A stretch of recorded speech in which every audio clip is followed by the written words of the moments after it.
কুল্লু নাফসে জাকাতুল মৌত, এই শব্দটা মানুষ বলতে যেটা আদম দেহের ভিতরে আছে তার জন্য নয়। কুল্লু নাফসে জাকাতুল মৌত মানে প্রত্যেক প্রাণী মৃত্যুবরণ করবে। নাফস শব্দের হতো প্রাণী,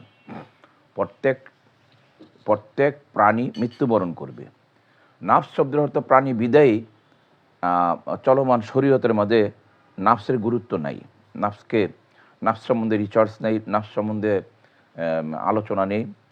যেহেতু এটা একটা প্রাণীর আত্মা হলো নাফস, তো সেই প্রাণীর আত্মা হলো প্রত্যেক প্রাণী মৃত্যুবরণ করবে এবং আপনার সামনে করতেছে, এবং মৃত্যুবরণ করে তারা কোথায় হবে?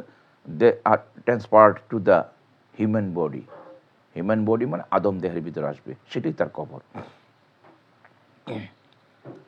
প্রত্যেকটা প্রাণী মৃত্যুবরণ করে আদম দেহের ভিতরে আসবে, এটাই তার হাকিকতে কবর। এই কবরে তার রিজিক প্রাপ্ত। এই কবরে আপনি যদি হাকিকতে কোরআন না বুঝেন, আপনি শুধু শরীয়তের কোরআন দিয়ে আপনি ধর্ম পাবেন না, আপনি ধর্মের রাস্তা পাবেন না, আপনি বিভ্রান্তিতে থাকবেন। আপনি নিজের মাঝে বহু খটকা থাকবে, বহু প্রশ্নের উত্তর আনআনসার্ড হবে, আপনার নিজের কাছে থাকবে না। যত তফসির কিতাবই পড়েন না কেন বড় বড় আলেম ওলামা কি তফসির কিতাব জানো? মৌলানা সালাউদ্দিন সাহেবের মতন লোক বা বড় বড় মুর্শিদে কামিলের দরবারে যে সমস্ত মুফতি মুফাসসিরগণ আছে, তাদের কি জ্ঞান বুদ্ধি কম আছে? তারা বুঝতে পারছে যে শুধু যে শরীয়তের জ্ঞানটা দিয়া ধর্মের রাস্তা পাওয়া যাবে না। এই কাজে যে নাফসটার মৃত্যুবরণ হয় সেটা হলো প্রাণীর নাফস মৃত্যুবরণ হবে এবং তারা হাকিকতে কবর, দ্যাট ইজ মানব দেহের ভিতরে আসবে। তার শাস্তি নিয়ে তকদিরটা হয়েছে প্রাণীর, মানুষের তকদির হয় না। মানুষের তকদির হবে এই মানব দেহের থেকে যখন নাকি সে দেহ ত্যাগ করবে। মানুষ বলতে বোঝাচ্ছে যে আদম এবং নাফস, রুহু, কাল্প, এর সমন্বয় হলো মানুষ। এখন মানুষের যে মৃত্যুবরণ বলতেছে, সেটা মানুষের কোনো মৃত্যু নেই। আল ইনসানু খালাকতু মিন আবাদ। আল্লাহ এই আদম দেহের ভিতরে জিন এবং এটা একটা কারিগরি, আল্লাহ পাকের একটা কারিগরি স্থাপনা। আদম দেহের ভিতরে যখন রুহু ফুৎকার দিল আল্লাহ পাক, তখন যে ডিক্লারেশনটা আসলো যে আমি ইনসানকে চিরদিনের জন্য আমি সৃষ্টি করছি। আল ইনসানু খালাকতু মিন আবাদ। এই সম্বন্ধে আমার মুর্শিদ কাবলাজান খাজা ওয়াস আসি ফরিদপুরি কুদ্দুস আসিরুল আজিজ কাবলাজান হুজুরের পবিত্র নসিহতে পাবেন এইটার ব্যাখ্যা। যে আল্লাহ পাক যে বললেন আল ইনসানু খালাকতু মিন আবাদ, ইনসানকে আমি চিরজীবী করে বানাইছি। চিরজীবী মানে তার মৃত্যু নেই। সেই ইনসান হইল গিয়া আদম দেহের ভিতরে যে নাফস, রুহু এবং কাল্প সম্মিলিত, যার মাঝে নাকি আপনার সিফাতের প্রতিবিম্ব আসে। প্রাণীদের মাঝে, প্রাণীদেহের মধ্যে সিফাতের প্রতিবিম্ব আসে না। প্রাণীদেহের মধ্যে সে মেকানিজম নেই। তা কাজে মানুষের মৃত্যু নেই। মানুষকে আল্লাহ পাক বানাইছে চিরস্থায়ী হিসেবে। আল ইনসানু খালাকতু মিন আবাদ, এটা শরীয়তেরই কথা।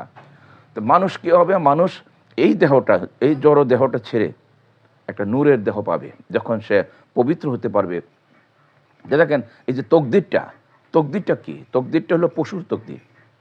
মানুষের বিচার হয় নাই। এটা কোথাও পাবেন না যে মানুষের বিচার হয়েছে পশু পাখিদের, যার জন্য তাদের হাসরের মাঠে আর বিচার নেই। তাদের আর হাসরের মাঠে কোনো বিচার নেই, বিচার হয়েছে পশু পাখিদের। এবং বিচার হওয়ার পরেই তাদেরকে তকদির দেওয়া হয়েছে। সে তকদিরটা কিন্তু নিয়ে সে কবরে ঢুকছে।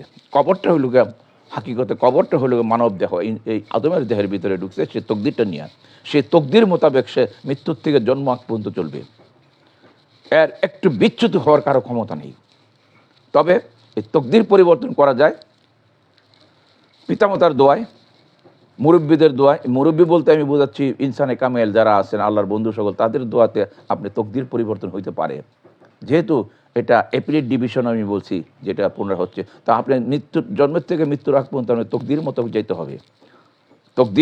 যাইতে হবে, এবং তকদির যে বিশ্বাস না করে সে কাফের।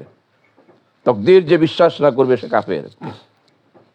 কাজে যে অ্যানিমেল বিইংটা promoted to the human being, এটা প্রমোশন করছে, এটা গভীর গুপ্ত তথ্য, বেদের কথা। আপনি একটু চিন্তা করলে বুঝবেন বর্তমান যুগের মানুষ অত্যন্ত ইন্টেলিজেন্ট।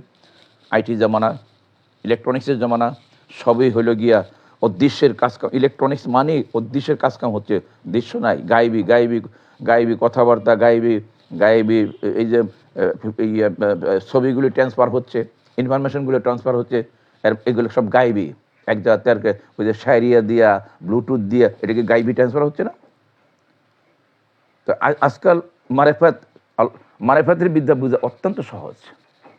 মারেফাতের যে কথাগুলি বলতেছে আপনি দেখেন, বর্তমান যুগের যে বিজ্ঞানটা চলছে এটার সাথে মিল আছে, হুবহু মিল আছে। শরীয়তের আপনি মিল পাবেন না, শরীয়তে কোনোদিনই মিল পাবেন না। বর্তমান যে পৃথিবী চলছে, যেভাবে চলছে, এটা আপনি মারেফাতের বিদ্যার সাথে একজ্যাক্টলি মিলে যাবে। আমি কিছু উদাহরণ দিছি, প্রমাণও দিছি। তো তকদিরটা যেটা হয়েছে সেটা পশুর তকদির। পশুর তকদিরটা হইয়া সে আদম দেহের ভিতরে আসছে, তথা হাকিকতে কবরের ভিতরে আসছে। এখান থেকে তার নড়াচড়ার কোনো ক্ষমতা নাই। সে এই তকদির মোতাবেক সে জন্মেতে মৃত্যুর আগ পর্যন্ত এখান থেকে যেতে হবে। তবে মুক্তি সেই পাবে এই তকদিরের উপরে যদি সে অটল থাকে এবং শুধু তওবা করে এবং আল্লাহ পাকের কাছে দয়া ভিক্ষা চায়, সেই প্রাণীটা বেঁচে যাবে। এবং তারপরে কি হবে? তারপর সে যাবে আল্লাহ পবিত্র হয়ে আল্লাহর জাত পাকে যাবে। আপনি তকদির বিশ্বাস করতে হবে, আপনি তকদির নিয়ে গবেষণা করেন। তকদিরটা বিনা বিচার হয় নাই। আল্লাহ ন্যায়পরায়ণ, আল্লাহ বিচার ছাড়া আপনার উপরে কোনো কিছু চাপাই দেবে না। আল্লাহ বলছে আমি বিন্দু পরিমাণ কারো কোনো মিথ্যা অন্যায় চাপাই দেই নেই। মিথ্যা স্বেচ্ছাচারিতা আল্লাহর কাছে নেই। আল্লাহ পাক বিচার করছে, প্রমাণ দেওয়ার সর্বে বিচার করছে। তারপরে এই পশু পাখিদের তাদের সকলের বিচার হয়েছে। বিচার হওয়ার পরে এই পশু পাখিগুলি মানব দেহের ভিতরে আসছে, সেটাই পশু পাখিদের কবর, এবং সেই কবরই আছে এবং সেই তকদির এক্সিকিউশন হচ্ছে। এখন আপনাদের যা দরকার সেটা হলো আপনারা তকদির বিশ্বাস করবেন এবং তকদিরের উপরে থেকে আপনারা তওবা করবেন সকাল সন্ধ্যা, আল্লাহর কাছে ক্ষমা প্রার্থনা করবেন। যেহেতু এখন আপনার মানব জীবন promoted to human being, all animal beings being promoted human being, আরেকটা টেস্টিফাই করার জন্য তাকে এই কবরে রাখা হয়েছে, ইনস্ট্রুমেন্টাল বডির ভিতরে রাখা হয়েছে। সারাদিনে কই বললে বুঝবেন না, আর যদি সমঝদার ব্যক্তি হতেন তাহলে ইশারাই বুঝবেন। তর্কের ব্যবসা সুফিরা করে না, দলিলের ব্যবসা সুবিধা করে না। আপনি ইচ্ছা হইলে নেন, আর না ইচ্ছা হইলে অফ করে চলে যান, একদম ব্লক করে চলে যাবেন। তর্কের ব্যবসা সুবিজন করে না, তর্কের ব্যবসা খাজা সাদিকুল বাড়িখানো করে না। আপনি যদি বলেন ইচ্ছায় থাকতে পারেন, ইচ্ছায় নিতে পারেন, আর ইচ্ছা যদি না হয় আপনি চলে যেতে পারেন। আসসালামু আলাইকুম রহমতুল্লাহ। anything anytime can be anything, anytime anything can be happen.